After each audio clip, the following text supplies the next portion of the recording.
5 یا 6 فٹ کا انسان قبر میں جا کر بے نام و نشان ہو جاتا ہے۔ یاد رکھنا، دنیا میں اکڑ کر چلنے والا، اپنے آپ کو طاقتور سمجھنے والا، دوسروں کو حقیر سمجھنے والا، دنیا پر حکومت کرنے والا، یاد رکھنا قبر میں آتے ہی اس کی حیثیت صرف مٹی ہی رہ جاتی ہے۔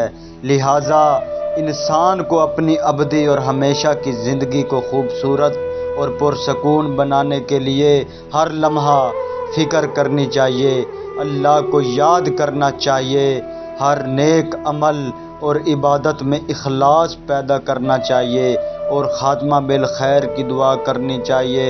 اللہ ہمیں اور آپ سب کو عمل کرنے کی توفیق عطا فرمائے۔ حضرت امام حسین علیہ السلام نے فرمایا، جب جسم موت کے لیے ہے تو اللہ کی راہ میں شہید ہونا سب سے بہتر ہے۔